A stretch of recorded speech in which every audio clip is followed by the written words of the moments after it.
All right, I'll tell you a story about a cat. Now, every cat begins as a kitten, and this one had just begun to be a kitten. She was only about 6 inches long. Her little legs were still wobbly. When she meowed, it was just a tiny sound, like...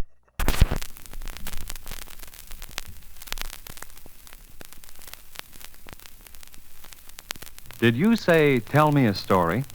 All right, I'll tell you a story about a cat. Now, every cat begins as a kitten, and this one had just begun to be a kitten. She was only about 6 inches long. Her little legs were still wobbly. When she meowed, it was just a tiny sound, like this.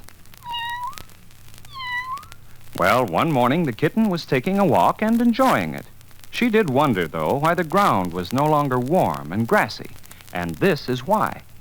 She had walked a few steps away from Mama and the other kittens in their cozy box in the barn. Then a few more steps, and then quite a few more. And now her family was far behind, and that tiny kitten was out on the hard, wide road all by herself.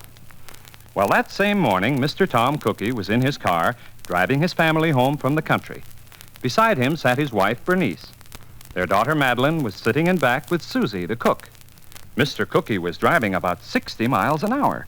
Mrs. Cookie thought that was much too fast. Tom, why must you hurry? Please don't. We can't enjoy the scenery. Mr. Cookie slowed down a little. Oh, all right. Is this better? Much better, Tom. Tom, what's that, a squirrel? No, it's a kitten. Oh, a kitten. Let's get it, Daddy, please. Oh, I want it, Daddy. Please stop. Now, Mr. Cookie didn't care for cats, and if Madeline hadn't been in the car, he would have turned aside and kept right on going. But now he stopped. Susie got out and reached for the tiny kitten. She held it away from her, pretending to be afraid of it. There, you big monster. Don't you go scaring me. Oh, Susie, give it to me. Hurry. Oh, you sweet little thing. Mrs. Cookie got in back with Madeline. Oh, it's so soft and so tiny. Oh. Oh. Susie got into the front seat and the car started again. Mr. Cookie pretended to be talking to himself. Well, let me see now. Well, I guess we can give this wild animal to Anne just as soon as we reach town. Anne was Mrs. Cookie's best friend. She had a big backyard and owned lots of cats. Now, Tom, we're not going to give it to Anne. Not to anybody else either, Daddy. Mr. Cookie just mumbled to himself.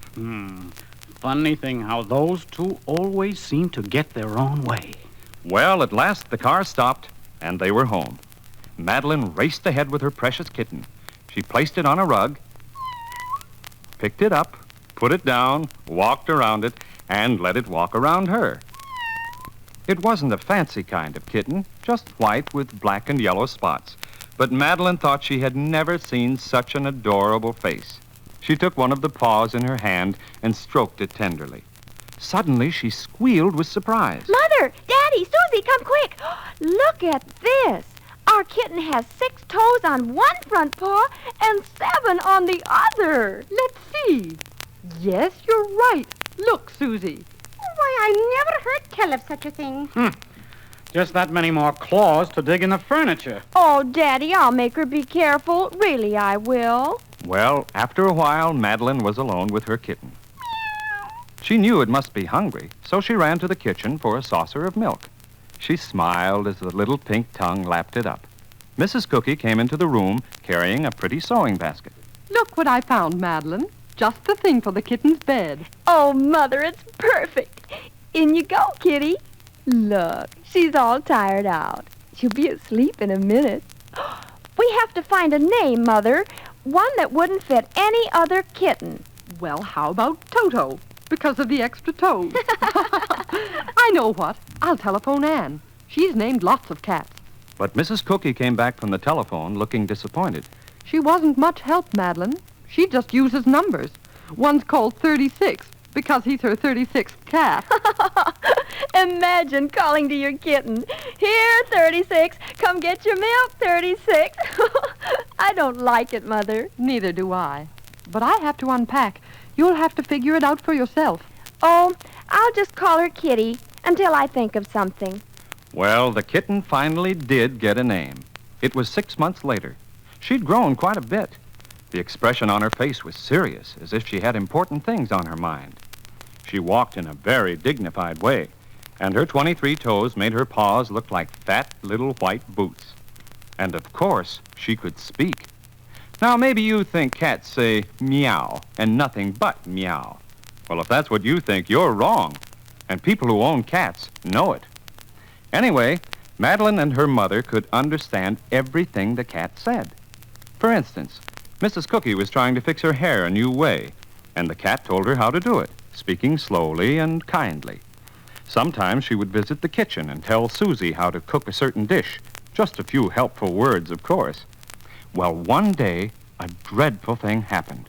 The telephone rang. Someone was calling from Madeline's school. A clumsy boy had jumped on her foot, and she was badly hurt. Mrs. Cookie got into a taxi and arrived at the school a few minutes later. Madeline was crying because of the pain. They stopped at the doctor's, but he wasn't in, so they hurried home, and Mrs. Cookie began to bathe Madeline's foot in a basin of warm water. The cat came in and watched everything. Now look, you've got that water too cool. Get it as hot as Madeline can stand it and keep soaking her foot. Now hurry. Mrs. Cookie hurried. The treatment was absolutely right, and Madeline's foot began to feel better. After a while, the cat came closer and took a long, careful look. No bones broken, thank goodness. Just a bad bruise. We'll have you up in a few days. Well, Madeline thought the cat sounded and acted just like a doctor. Oh, thank you, Dr. Katz. And from that day on, everybody called her Dr. Katz. Time passed quickly, and soon it was spring. Certain sounds had been puzzling Dr. Katz the past few days. They made her feel itchy and restless. She didn't know the sounds were made by birds, but she did know those sounds made her feel like hunting. Well, the only mouse in the apartment was a catnip mouse. That was fun, but Dr. Katz was never fooled by it. She chased it and jumped on it and pushed it around, but a hunter wants something that can fight back. Well, that morning, Dr. Katz was sitting on the windowsill in the back room, which was Madeline's bedroom. Suddenly, she understood what the sounds were. They were birds. She almost twisted her head off, trying to follow the birds with her eyes as they flew from one branch to another on a tree outside the window. Dr. Katz often sat there, and that window was kept tightly closed. It bothered her, and she said so. Why don't you open this window and let me get at those birds? There they go, making their annoying sound. Makes me feel foolish. Just give me a chance, and I'll show you what a great hunter I am. Naughty Dr. Katz. I'm going to keep that window closed. Now you get back to your catnip mouse. But the next morning, after Madeline had gone to school, Dr. Katz waited by the window until Mrs. Cookie came in. Yes, Dr. Katz, it is a bit stuffy in here. I suppose I might open the window just an inch or two. There, that ought to be safe enough. Dr. Katz sniffed the fresh breeze that came through. Mrs. Cookie turned to leave the room, and Dr. Katz gave her a sweet smile. The door closed. Dr. Katz stuck her nose under the window. Very much to her surprise, it moved up easily. A moment later, she was outside on the balcony. Actually outside. Now remember, this was her first time outside since she was rescued on the road. She looked around and sniffed. So many interesting smells. She decided she would find out about those later. Right now, she was more interested in the birds, and the birds were interested in Dr. Katz. They weren't afraid of her. They knew she couldn't fly, so they acted very brave, and those with bad manners made faces at her. Dr. Katz told herself she wasn't going to put up with any such nonsense. With a mighty spring, she was off, flying through the air as if she herself were a bird, off like an arrow, aiming for one special bird who had just made a very ugly face. Suddenly, she had a terrible feeling. She needed wings. But cats don't have wings, and Dr. Katz was dropping to the sidewalk many stories below. She was afraid she was going to have a lot of pain. She closed her eyes so she wouldn't see when she hit the ground. But her front claws touched something, It was a branch of the tree. She reached wildly but kept slipping downward. She couldn't get her claws hooked into anything. Then at last, her claws took hold. She hardly dared to breathe. She made her way along the branch to the trunk of the tree, and you can't blame her for what followed. She let loose with her loudest and wildest yowling.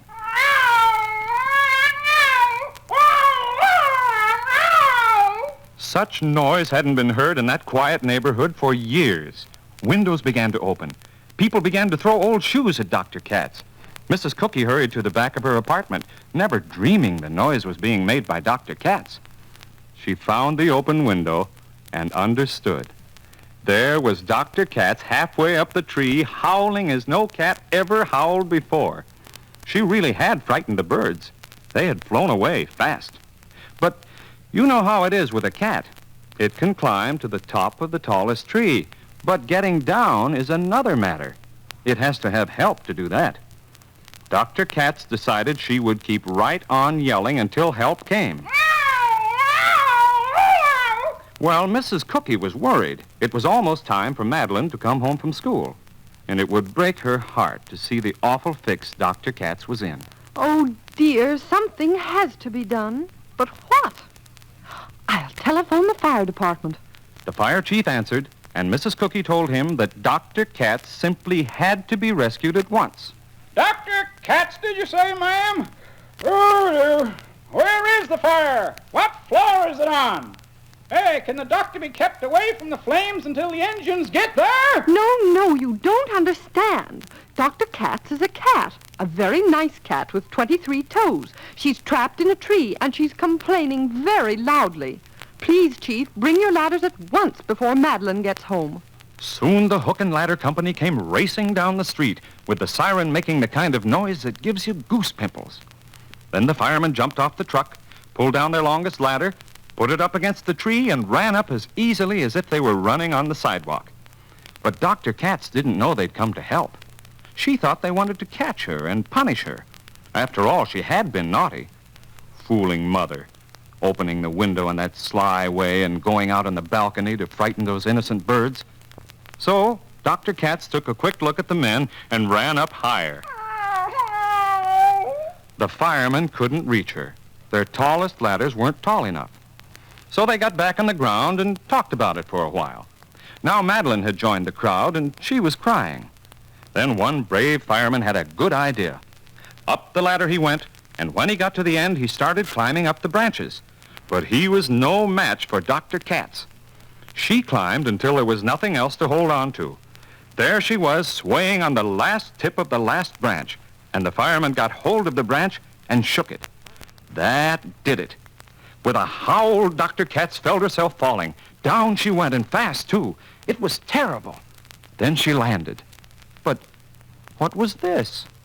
Why was she still alive? She felt wobbly, but she wasn't even hurt. They had caught her in a life-saving net. One of the firemen lifted her up and put her into Madeline's outstretched arms. Nobody scolded Dr. Katz. She had suffered enough. They knew she would never do that again. Dr. Katz had learned to know the Cookie family very well.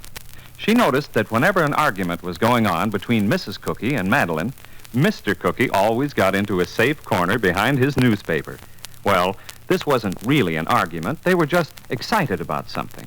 But there was Mr. Cookie behind his morning Times. Tom, will you please stop reading that old paper and take some interest in your own family? Mr. Cookie put down his paper and looked up. Well, what do you think of Madeline's idea? Mr. Cookie hadn't been listening. He didn't know what idea Mrs. Cookie was talking about. What's on your mind, Madeline? Well, Daddy, there's going to be a cat show at the Royal Hotel in about 10 days. The paper says it's for just plain cats, not the expensive kinds. But each one must have some special point to be admitted. Well, what's there about Dr. Katz that would get her into a cat show? Oh, forget it, darling. That's what I thought, Tom. But, Daddy, don't you remember? Dr. Katz has 23 toes. Oh, yes, so she has. But would the show people think that was special enough? Wait now. I'll telephone Anne and see what she thinks. She knows all about cat shows. Oh, Mother, that's a wonderful idea. Mrs. Cookie called the number. Hello, Anne. Anne, there's a cat show coming up at the Royal Hotel. Just plain cats, but with something special about them. Madeline wants to enter Dr. Katz. Yes, that's what Madeline says. Thanks, Anne. Goodbye. Madeline, Anne says they'll take Dr. Katz and be glad to have her in the show. She might even win a blue ribbon. Oh, wouldn't that be wonderful? The whole world almost would know about Dr. Katz. So the next day, Mr. Cookie stopped by the Royal Hotel for an entry blank. And that night, Madeline filled it out, where it said, "What distinguishing characteristics does your cat possess?" Which means, what's different about your cat? Madeline wrote, "It has 23 toes." And she wrote the name in full, Dr. Kitty Katz. A few days later, the postman brought a letter which said that Dr. Katz had been accepted for the show. Oh, what they didn't do to that cat during the next few days. They sprinkled it with different kinds of powder from the cat and dog store. They brushed its fur for hours.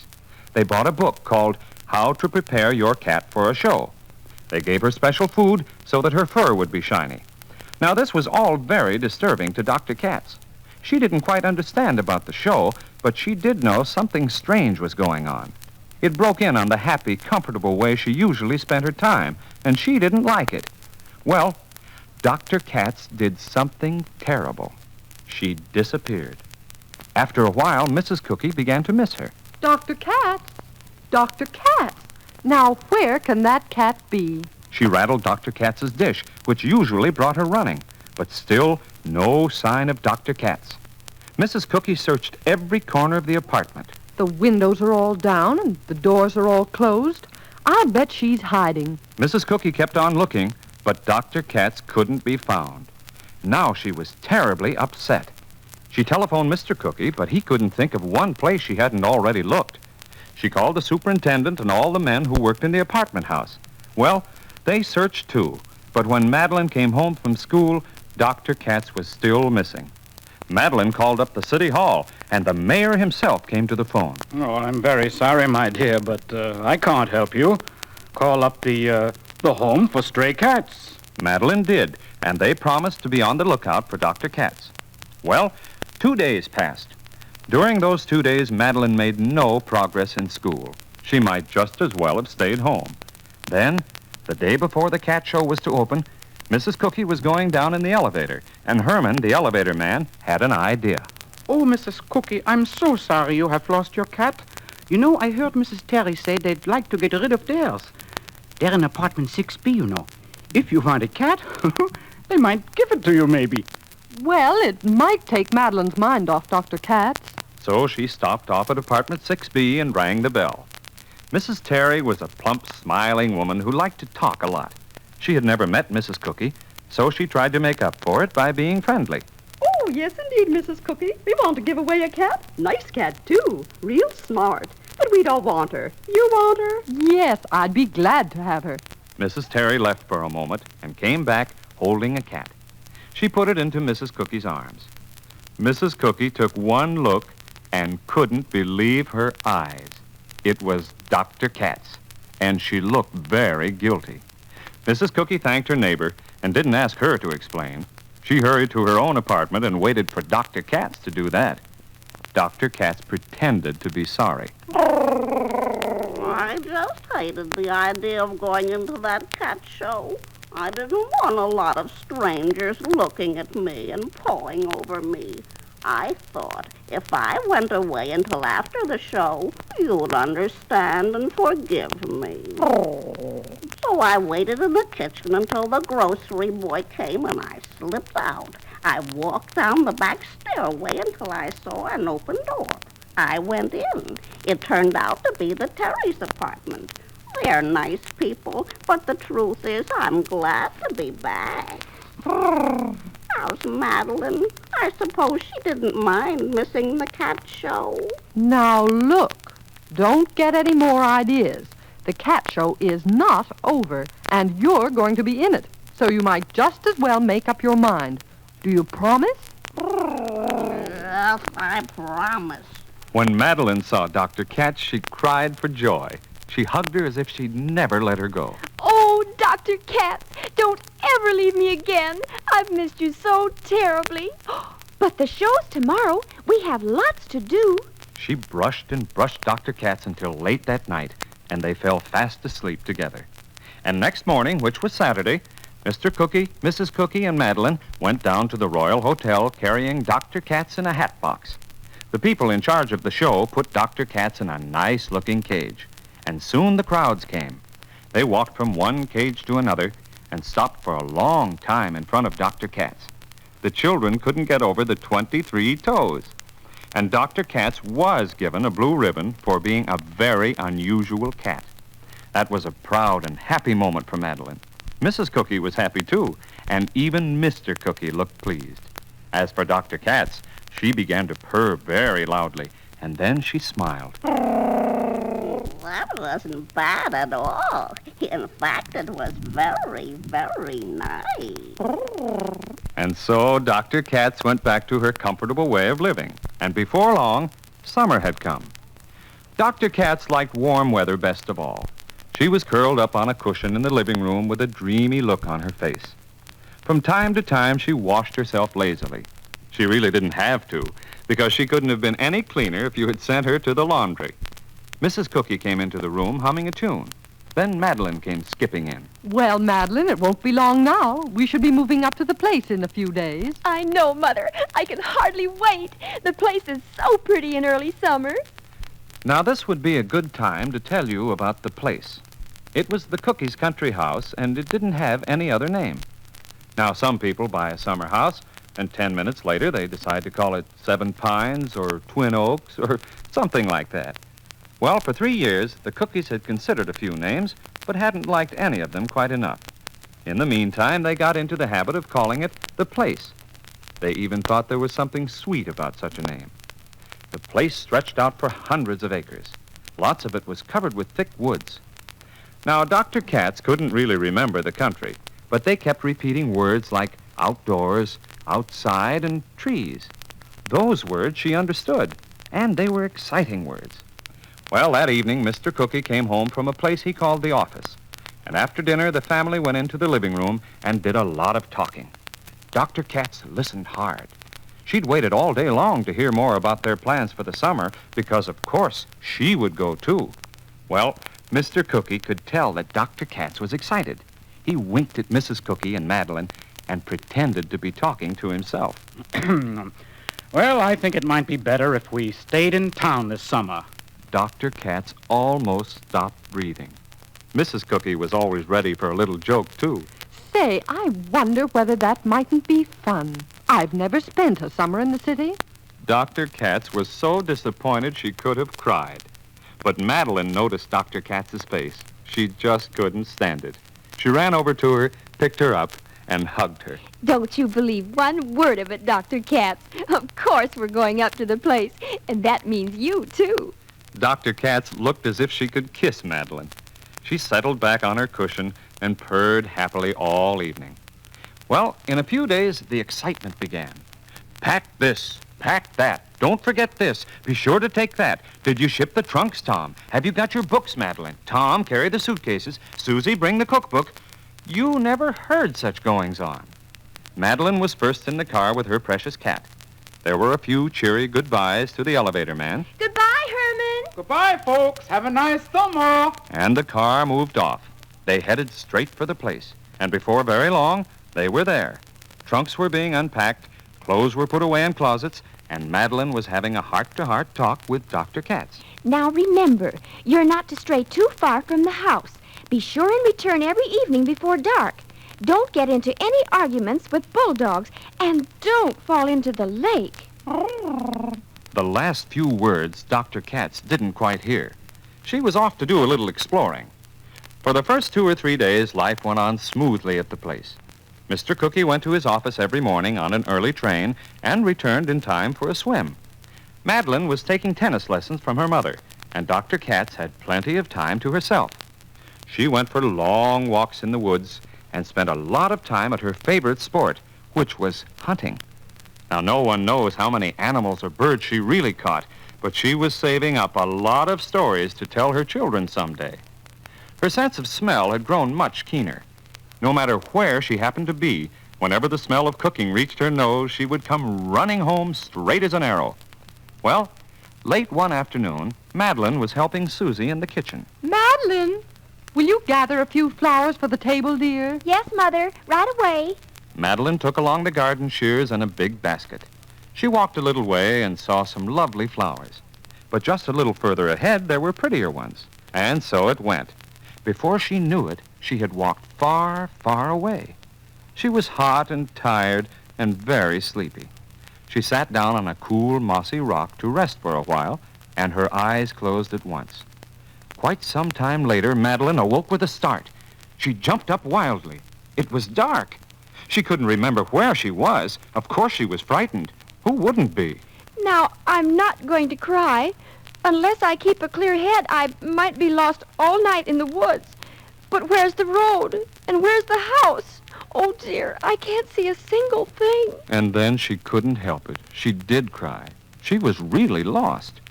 Mr. Cookie and Mrs. Cookie and Susie were out with flashlights, calling her name at the top of their lungs. Madeline! Madeline! Madeline! But the wind was blowing in the other direction, and Madeline couldn't hear a thing. Well, it didn't take long for Dr. Katz to understand what was wrong. Out to the woods she bounded without wasting a second. Oh, the ground that cat covered in a few minutes. She kept sniffing all the way. Her whiskers were stiff and straight as she tried to find the tiniest sign of Madeline. Once or twice she saw a field mouse, which she might have caught, but she had no time for such things. Now, it wasn't easy, even for Dr. Katz, to search through the dark woods, but not for a moment did she give up searching or stop to rest. And then, at last, in a little clearing ahead, she saw Madeline. Dr. Katz bounded to her side. Oh, Dr. Katz! We've all been worried sick about you. Now let's hurry back home. I know the shortest way. I'll go ahead slowly. You be sure to follow me.